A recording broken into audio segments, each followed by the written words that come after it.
I'm Jamie Carragher, and you are listening to the Copite Podcast.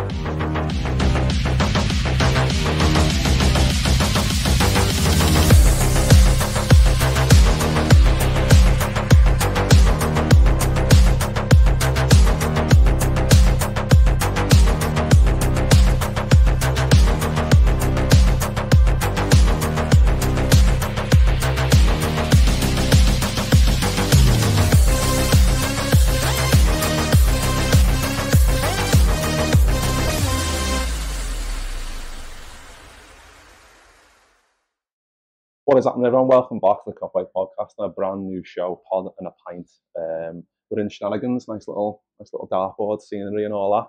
Guinness in hand, best Guinness in Liverpool and all that. And I thought for the first episode, I'd get a legend on the show, Robbo. Robbo, how are you doing, lad? All right, mate. Yeah, thanks for having us on. Great boozer.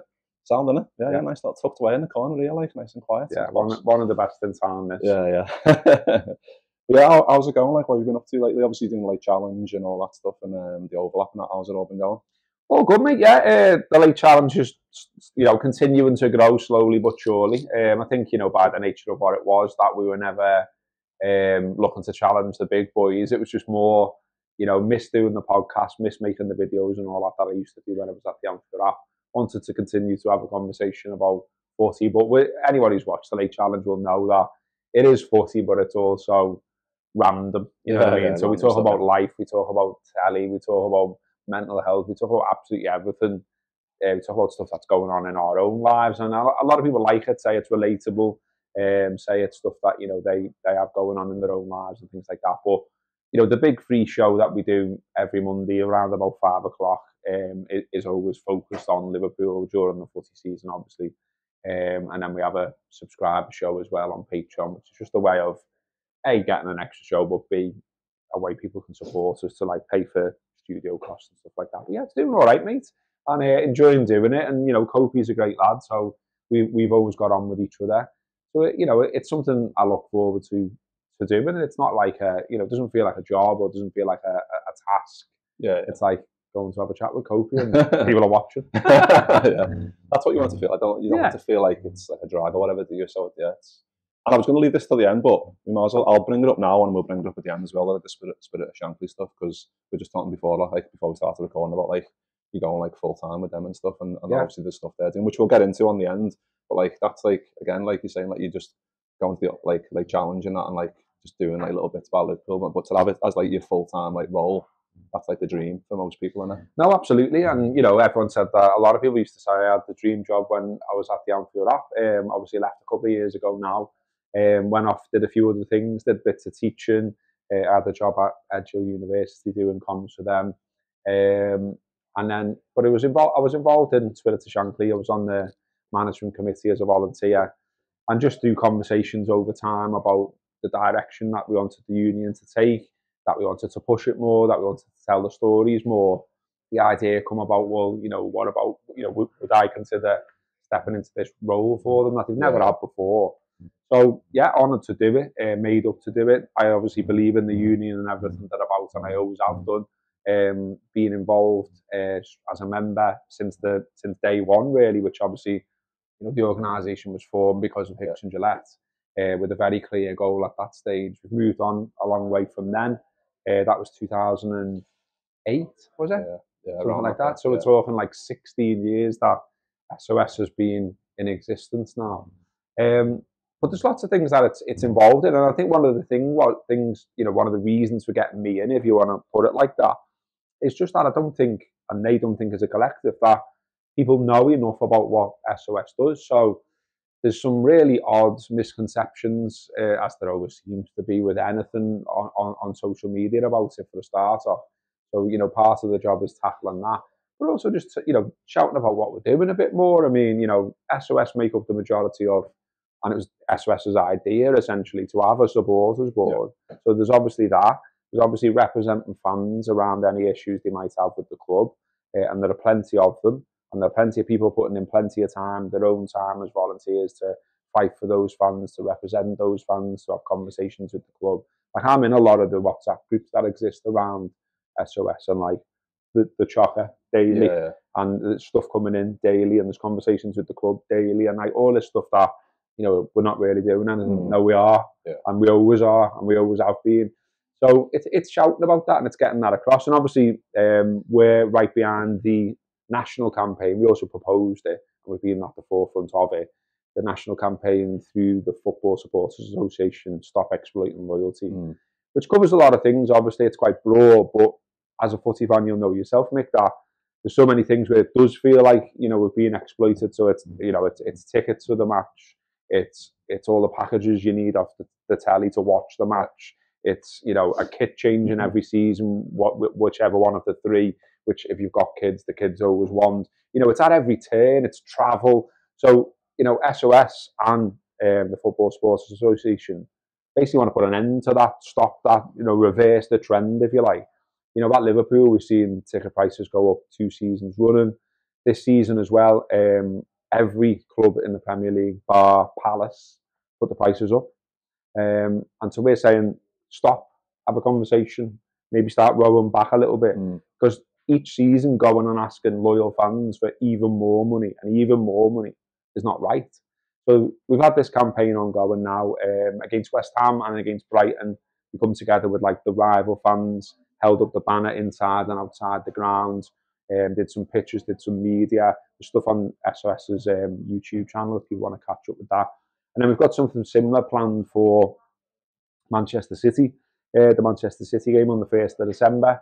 So an hour or so before kickoff, around 3 o'clock, we'll be getting together, our usual place, which is the corner of the Kenny Dalglish stand and the Cop by the food bank collection point. We'll be holding up the banner, we'll be getting pictures. And for me, it's important because it's a little show of strength about how fans feel about this. It's a message to the boardrooms at Liverpool, but at all clubs in the Premier League, and the Premier League as an entity itself, that we want this to stop. And there are conversations going on behind the scenes, like, you know, I mentioned the supporters board. The club have promised to engage with the supporters board at the start of next year about ticket prices for next season. The FSA are having conversations with the Premier League about ticket prices. And my take on all of this is, you get people who say, you know, there's a lot of apathy, I think. There's a lot of people who, nothing can be done. This is just the way it is. Suck it up or leave it all behind type of thing. I don't really believe in that, because I think there's enough evidence at our own club and further afield that isn't the case. So, you know, 2016, we all walked out against Sunderland about £77 tickets. And then the idea of £77 tickets disappeared. You know, anyone who goes away from home watching the Reds, £30 a ticket. That's because of fans coming together and protesting about the price of football, and eventually the Premier League saying something can be done. And then, worryingly as well for me, you're seeing concessions targeted now. So West Ham, Forest, Tottenham, you've seen, you know, tickets for younger fans, tickets for older fans, even tickets for disabled fans being taken away, and suddenly it's full price. Again, that's just wrong. And for me, there should be a big ring fence around all of that. We don't touch that. We leave that. That stays in place. So this is the kind of stuff that we're pushing for. And this is why I believe, obviously, that everyone should join Spirit of Shankly. Everyone should be a full member for a tenner. But if you haven't got a tenner, you can now register to just be a free supporter of Spirit of Shankly as well. But the more numbers we have, gives us greater strength, obviously. Of course, So if people believe in what I've just said, sign up for Spirit of Shankly.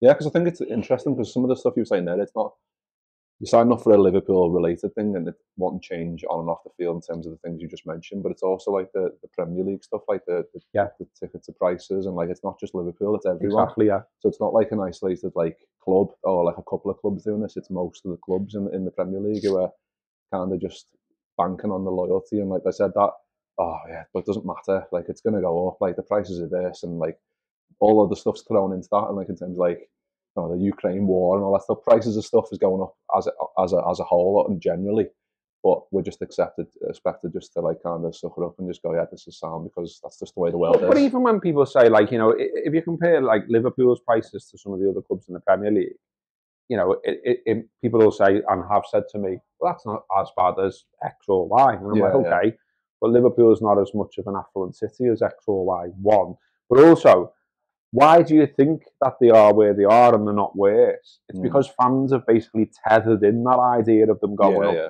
You know what I mean? If it wasn't for Spirit of Shankly, if it wasn't for Football Supporters Association, if it wasn't for the various organisations at every club virtually in the league, it'd be higher. Yeah. It'd be higher already. So, as I say, the strength is in numbers coming together and saying this is unacceptable. And I always go back to as well, you know, the European Super League plan. We were described, it was reported as, many of us, as legacy fans. Like, as in, legacy fans won't be into this plan, but newer fans will be. Now, if you're going to call me, because it was aimed at me and the likes of me, a legacy fan, well, okay, I'm going to take that term and use it in a different way now. So one of the reasons I'm doing what I'm doing is because I want to leave a legacy for, like, my son and for younger fans. So if we fight now, they might get a fairer deal. But if we just put our hands up and say, well, it is what it is, you know what I mean, then he'll be priced out and his lad will be priced out and on we go. So we've got to sort of halt this, you know, this roll towards, I don't know what. I mean, you know, what did you have at Aston Villa for the European games? £98 was it for the Champions League game? Ridiculous. Yeah, it's just a joke. But you know, they were made to swallow it. They were made to suck it up, and people went. That is literally exploiting loyalty. Yeah. And what's to say that won't happen at Anfield? Exactly. Yeah. Well, we'll move on to something a bit lighter. Should we say? I can have a pint.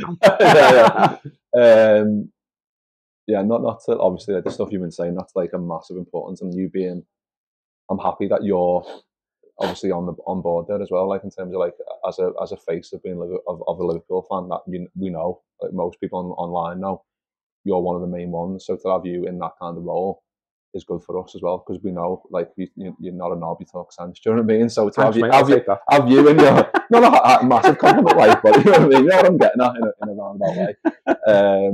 But yeah, like, to have someone like you on board, that you can give those ideas that we know we've seen you give how many years now, Anfield Wrap and Late Challenge and all that stuff, and the overlap and all that stuff. So, but I thought we'd start the show with a bit more light stuff. Before we get in, obviously we're going to talk about Liverpool as well in terms of like footy on the field and that. But I just thought we'd start off with like a random question. So this is from Jace, and the question is, what's the Scousest thing you've ever heard whilst being on holiday? Okay, so I've got two kind of answers for this. The first one's a little bit of a cheat, which is it wasn't on my holiday, but it was on someone else's. So it was just something I seen on social media once, and I thought it was hilarious. So if you go to certain parts of the city, I would say, you will see quite quickly an almost like a uniform for the lids. Do you know what I mean? So it's like some kind of like, you know, weatherproof jacket, shall we say. Some of them are, you know, got the full face covered and all this, you know, and it's all black gear. And like you see them rocking around on bikes and all that when it's like, you know, 25 degrees or whatever. And my first thought is, oh, you must be boiling in that. I remember seeing a picture on social media of a lad basically in all the gear by the pool in like Ibiza or something. And I was just like, where are you shorts? Do you know what I mean? Like, is this stuff sewn to your skin? Yeah. So that made me laugh. So that's one. But no, the other one, where it's actually my holiday, was I was in New York once, and I'm walking down the road, and you know, anybody who's been to New York, it's obviously chocker. It's a very busy city, a very big city, tourists everywhere. You know, you can't move, can you? You know what I mean? And so, in amid all this mass of people, something just caught me attention and it was the other side of the road to me as well. So you got all this traffic in between us, and it was just this family who were clearly from Liverpool. You know what I mean? It was like it was what they were wearing, it was what they looked like. You could hear the voices, even like a bit of a bounce in the walk, everything. And I didn't go over and have a chat with them. I just thought, Scousers. And like, as you say, we're everywhere. And it does feel like that sometimes. It feels like you can go to the other side of the world and like you'll bump into us. Are you from Brighton? Oh, yeah, sound. And you're like, how's this happened? Do you know what I mean? Like, I mean, it's quite a big city, but it's not that big. And yet we just seem to be in every nook and cranny, don't we? You know what I mean? Like, I sat down and started watching something on ITV the other day. Just like, you know, going through the ITV player type thing. Oh, that looks all right. Watch that. Sit down, start watching it. And it's about this mad fella, a murderer, etc., etc. Some fucking cake down. Oh, I think I saw that. I think I saw that. Yeah. How's this happened? Proper Kirkdale end, just going around fucking mashing shit up. Yeah, crazy. Yeah, because I think there's just on what you were saying, like seeing like Scousers everywhere. There's like I think I saw like something on Twitter. It was like give us a list of like the mad like shit you've seen like when you've been abroad and like Scousers, and there's like a big thread of it somewhere. I can't remember what platform it's on.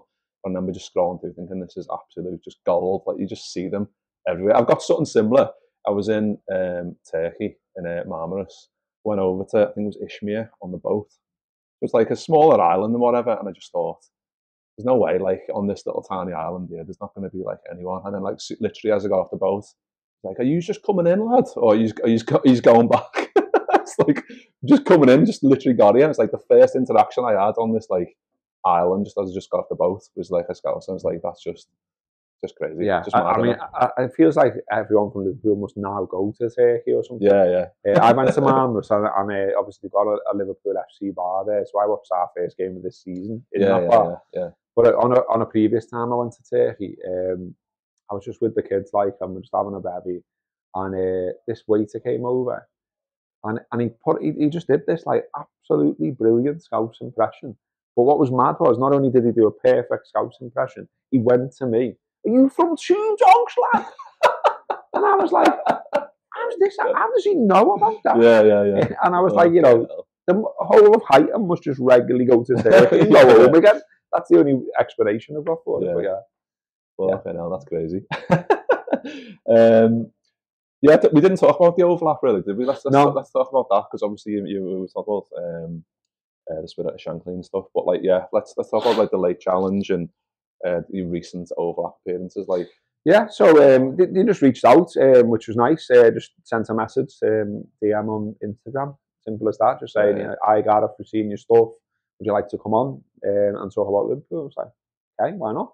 I've done stuff a long time ago now with Carragher, and so I knew he'd be hosting it. So I thought, well, that'll be sound. And so went down, had a go. Must have done all right because they invited me back. So I've done it twice now. And just to bring it back to Spirit of Shankly briefly, I was made up that they asked me for my hot take about football. So I made it about ticket prices. And then there was a 10-minute discussion about ticket prices. So I'm like, brilliant. The reach that, the overlap's got. Yeah. Amazing. That loads of other people getting involved. Like the clubs. So you had a Forest fan there, and their tickets, some of their tickets have gone up 20% this season, which is wild. And again, this is what's happening elsewhere. So maybe we should all be coming together here. And so he was telling us a little bit about that. There's a Chelsea fan on there, Rory, who, despite popular opinion, is actually sound. Rory Jennings. He gets a lot of stick. He does.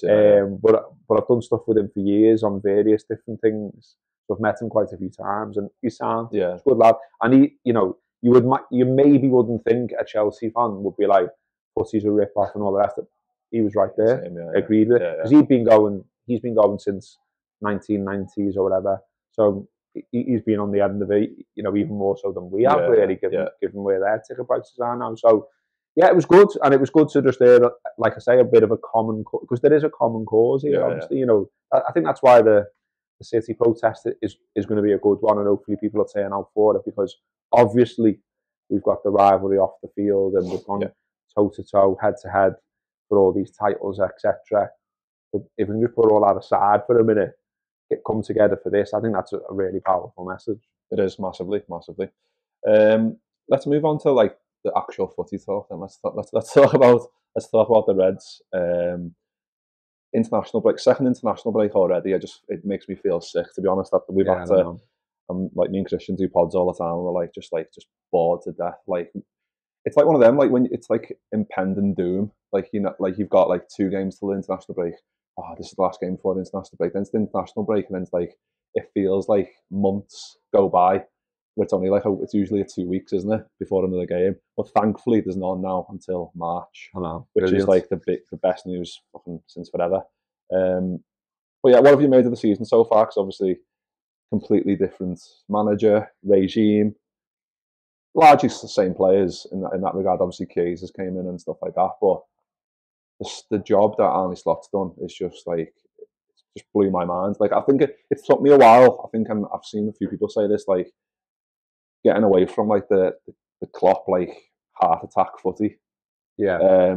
Last 18 months definitely. Obviously, we had like element in like when we won like the Premier League and the Champions League. There was an element of control still in there because we were obviously fucking very good.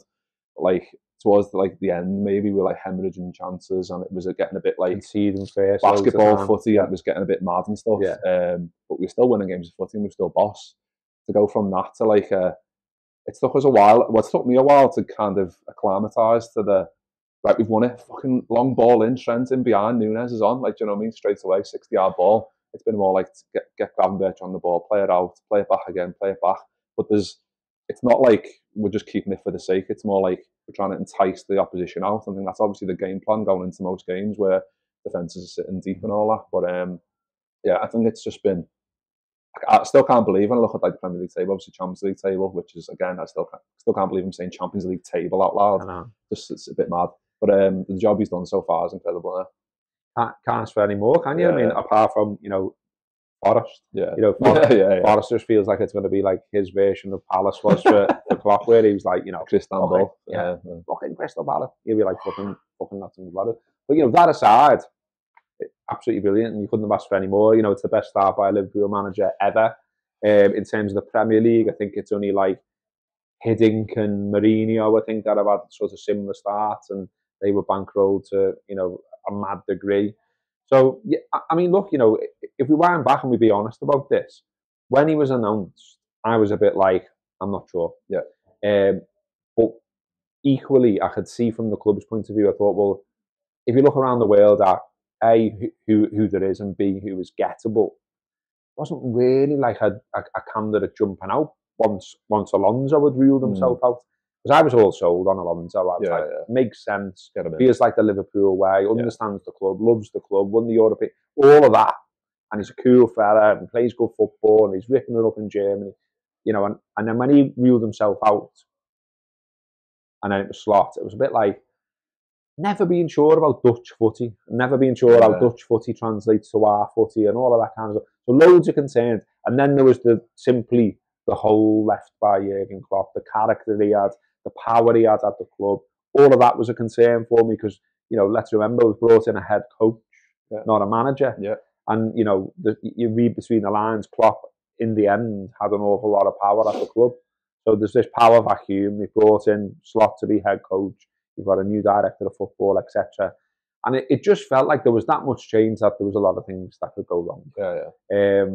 I thought the squad was decent, and I thought we'd be, I was saying, third, fourth, if I'm being honest. Yeah. I thought that's a realistic aim.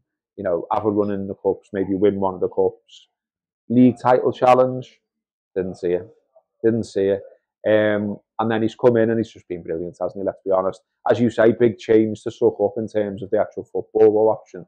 And, I do see unbelievably some gripes about, it's too slow and it's a bit boring and all this. It's like, come on, we're winning. I think it affected, like, a few games early in the season I went to, it definitely affected the atmosphere. Yeah, I know that kind of then starts the avalanche online, like on Twitter, like, why is the atmosphere shit again? And like, this and this and all that. It's like, it's the element of like, it's different. So it's like, it's going to take a little bit of like... But Brighton, Leverkusen, Villa, they're all great, weren't exactly. So, all of a sudden now it's like, oh, hang on, we have got an atmosphere and there isn't a problem. So we'll put that debate to bed now. But no, I think it's brilliant and it's clever. Ultimately, he's clearly a clever fella, isn't he? Because, he's come in and in a very short space of time, not only has he got us to where we are, top of the two tables, as you say, but it's the improvements in players. Yeah. And like the Gravenberch thing's just unbelievable for me. Incredible. No one said, and I'm not having it if someone put stand up and said they did, no one said he is the solution to number 6. No one. And then you're watching him play, and because like, I don't even think Klopp would have said it. No. Klopp never put him there, did he? And I think if anything, there was a time where fans and maybe even Klopp were saying, he's sure where he fits. Yeah. And that's how it looked if you looked at his minutes under Klopp. It was like fits and starts. And he definitely wasn't first name on the team sheet like he seems to be now. He's barely played. He's played virtually every minute. He has, So, but it's what you're seeing from him as well. I mean, it's predominantly like a defensive position, isn't it? And obviously he does do that work. But what I love about him playing in that position is so good at getting the ball and keeping hold of the ball. And he seems, even when he's got loads of men on him, seems to do this like strange turn where he almost falls over and then emerges out of this hole with the ball, and you're like, how's he just done that? But he's been superb, hasn't he? I think I said on the overlap, my only concern would be we're playing him so much now. What's the backup? Because, you know, Endo can't do what he does. It'd be a big shout to be asking Morton to do it, although I do like Morton. And so you wonder, is that the area that they go and address maybe in the transfer market when the window opens? Because obviously they did want to buy someone in that position. It didn't turn out. So will they go back for him, or will they go back for someone similar? We'll see. But yeah, you know, and it's not just him, is it? It's Gakpo. You know, Gakpo. He's just gone. That's your position. That's where you play. Crack on with it. Can you start putting a bit of a tackle in and using your physicality a bit, please, mate? Yeah, no problem. Can you hit the ball dead hard? Go on. And Diaz, as you say, his numbers have suddenly gone up. His conversion rate's suddenly gone up. So, Canate, you know, it's right across the pitch, isn't it? So it's like Jones, you know, more are coming to mind as I'm speaking, and it's like he's done a great job. And that to me is the biggest sign that he's doing a great job. That players have actually gone up from where they were under Klopp, who was also obviously an amazing manager. So yeah, it's a fantastic time to be a Red, isn't it? Because it's like, you know, I loved that little run that, you know, the run I just mentioned, Brighton, Leverkusen, and then Villa. That was brilliant. You know, like, and I've never bought into what any, like, I don't care if you're watching this and you support Liverpool and you think we're cranks because we're celebrating being on the top of the league at this stage of the season. Bollocks to it, I'm not asked. The whole enterprise is about enjoying yourself. Of course it is. And like, you know, being in the pub, watching City get beat by Brighton was amazing. And then going into the atmosphere was great. Going Anfield straight after, watching us beat Villa, superb. And like coming out again, going back in the pub, superb again. And it was just like, you know, it was like bringing me back alive. It was like, this is what I'm in it all for. This is great. And okay, who knows what happens in May? Not bothered. Live now. Do you know what I mean? And right now, it's great to be a Red. I had the same discussion with someone because I think it might have been a couple of wins ago when I was like just enjoying like just how well we're playing. I just posted something like just online, like just soak this in, like just soak it in, and people construe that as you're getting ahead of yourself, like just like chill and like ground yourself. And it's like, I am. But, and it can go badly wrong, but I'm still allowed to fucking enjoy myself now. Do you know what I mean? And that's kind of like, I get like the need to be like maybe on edge just in case it all goes wrong. But that's you can't really enjoy it the full time if you do that. I just think that's born from like this weird thing that social media is definitely exacerbated about, you know, everyone being worried about what someone else thinks. So you know, like if you went on tonight and put all over your Twitter, you know what? Liverpool are smashing it. I love the manager. I think we're going to win the league here. You get up, lads, what are you doing? Blah, blah, blah. And it would all be based on the fact that, oh, well, someone might come back in April or May and go, oh, you said that, you deluded twat. And I'd be like, who cares then? Because if you said that now, what's wrong with that shout? We're top of the league. And up until Guardiola renewed his contract the other day, we were favourites to win it as well. Some of the bookies have changed their mind a little bit now, thinking that will give them a boost and all that kind of stuff. I get that. But nevertheless, we're top of the league. We're 5 points clear, aren't we? You know, happy days. Well, speaking of that, let's talk about Southampton, because we just mentioned like the international break is finally over and we have away to Southampton on Sunday. I was thinking back before, like, because they played City, didn't they? And Guardiola, like you mentioned just then, had a lot of praise for their manager, and then all of a sudden he started going like this losing streak straight after. I think it's one of them, like, I don't know, I think because we play with so much control now, it's not like proper gung-ho footy. I just always feel like a little bit more calmer, and like, especially in like games maybe of this level where you'd expect it to win. I think this is where we need to, the cliche is you need to win like against the lesser teams, and then when you go to like the cities and like we are soon, and we've got City at Anfield, if you draw that, it's not the end of the world. Like, went to Arsenal, we drew that, it's not the end of the world. But if you're beating the likes of the Brightons and like then you're going further down like the Southamptons and the Ipswiches like we did at the first game of the season, that's like the sign of a champion. And like even if it's like just not working like performance, like 1-2-0, you know what I mean? It's one of them. But it's like getting everyone back from international break, because again, social media, they're saying exacerbating stuff. It's exacerbated like international breaks in regard to people getting injured, because people are constantly like on like, you're watching Scotland, oh, Robbo just went over, he's injured, his leg or whatever. Do you know what I mean? It's like people are like on edge. Yeah. So like when everyone gets back and like Slot does his pressings, like everyone can breathe a sigh of relief. But I think it's these type of games that I don't think mean more than Man City, because obviously when Man City comes to Anfield, it's fucking absolutely huge. But it's these games at the end of the season that we'll look back, if we don't win, as like that might have been the reason why we didn't do it. Well, I don't imagine them that, like, you know, I said before about how obviously the Forest defeat was annoying, and the manager would no doubt agree. But on the flip side of that, it's almost like on that day was a lesson learned. Yeah, massively. That day was like, you know, you can't drop your levels in terms of effort. If you're not on it, well, you need to be on it and do everything you can to be on it. And look, there can be a hangover, obviously, after international breaks, because they've all been flying all over the world. And, you know, McAllister's been clattered, hasn't he? So there's probably a doubt about him anyway. But even so, like, when he seems to come back more than anyone, he looks goose, doesn't he? You know what I mean? Like, he looks like he's blowing for tugs, big red face, all of that kind of stuff. You know, I went to Wolves away where he was hauled off.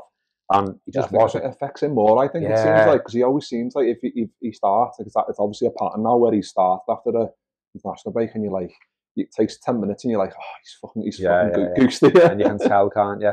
So there's always a worry that, you know, about that. And you know, there's as we speak right now, we don't know what the situation is around Van Dijk.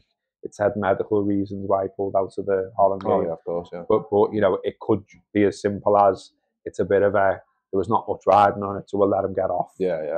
Hopefully that's all it is. So as you say, we'll see when Scott does his press conference. But there's always that worry. But look, I mean, another thing that fans do, and this is not to do with social media, this has always been the case, is you get some who are just like nervous if you're like too confident as a fan. And I get it.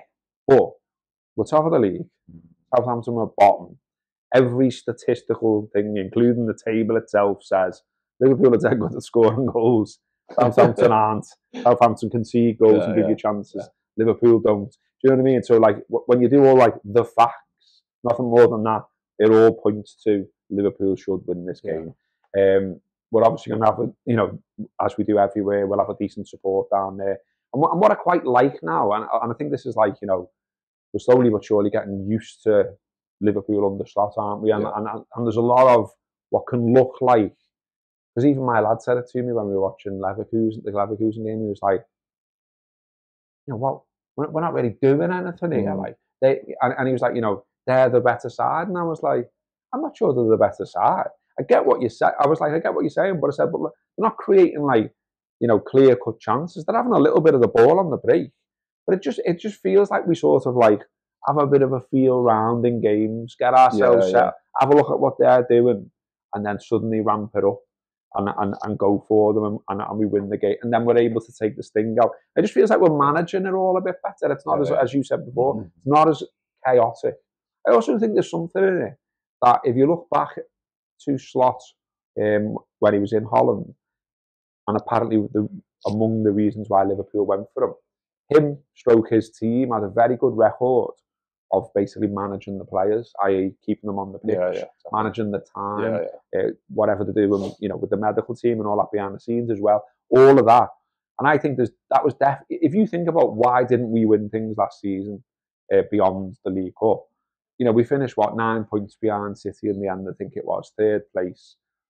And we sort of burnt ourselves out, didn't we? April time, really.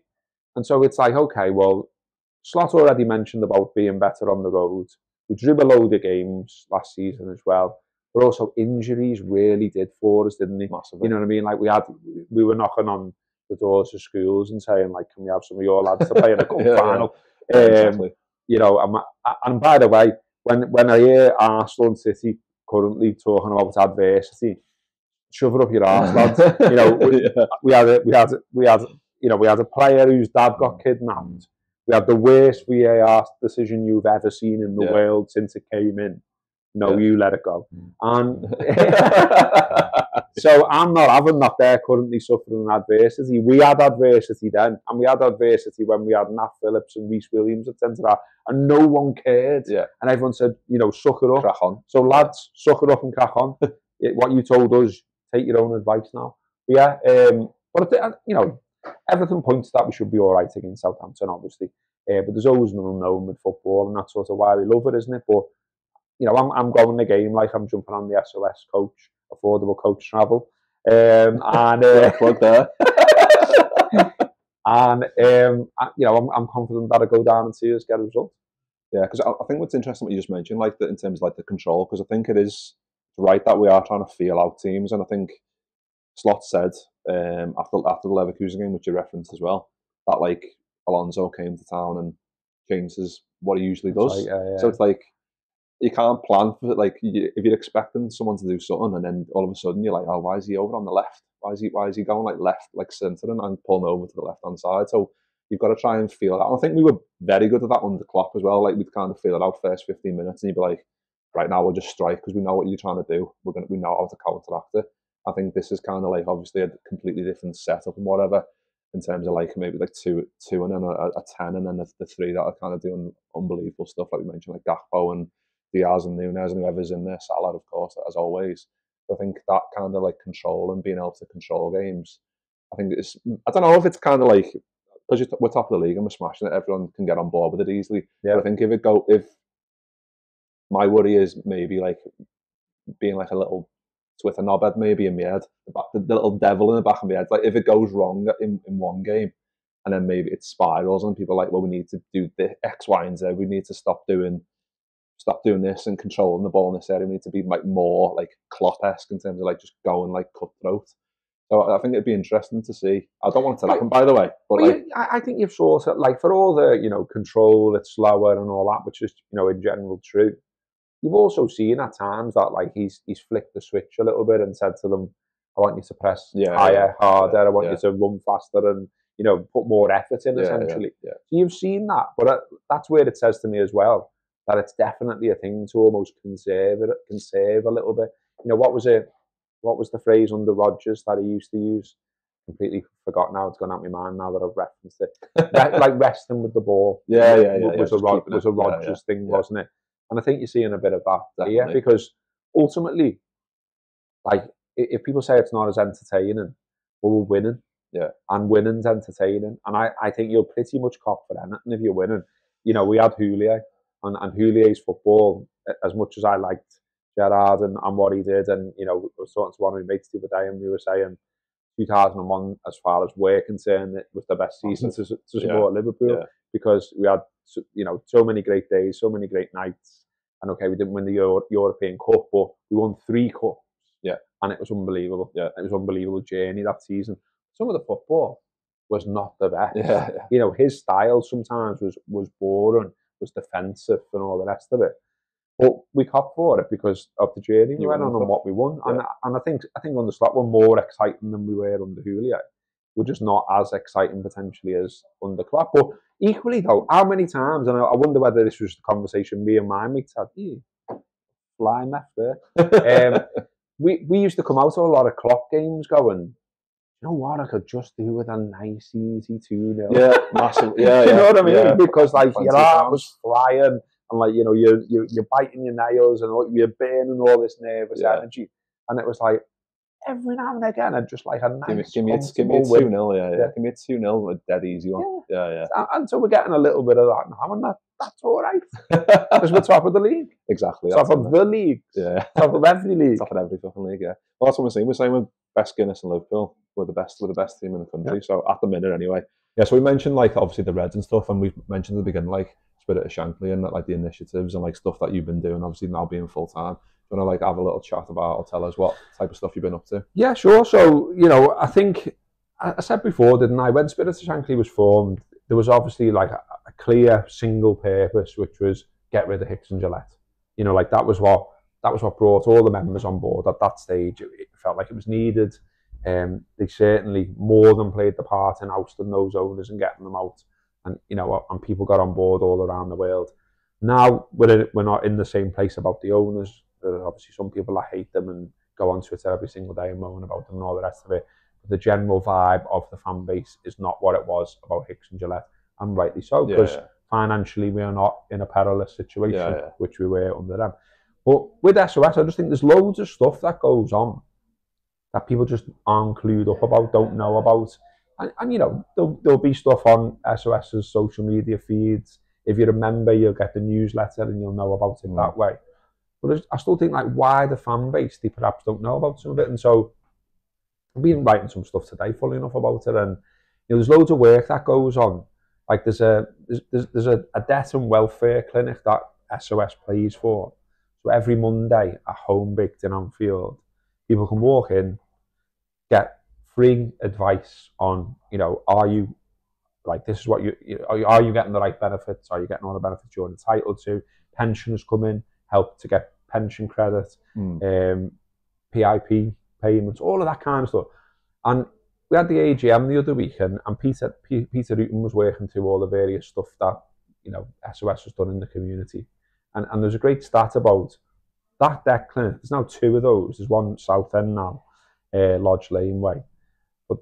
But just the one in Anfield, from October 23 to now, their work with people has enabled people in Anfield to get £500,000 worth of money that they were entitled to, but they just, for one reason or other, needed a bit of help with free help. And so they got that, and I think that's fantastic. Awesome. And then there's loads of other fantastic stuff that goes on in the Anfield community. So again, organised by Peter, a lot of this, fair play, and you know, every credit to him. So there's drama classes, there's guitar lessons, there's even a play being put on by young kids, school children, etc., that live in and around the Anfield area. And a lot of these things are held at the church. The church are brilliant to us as an organisation. The pub, they allow us the basement for a lot of these events.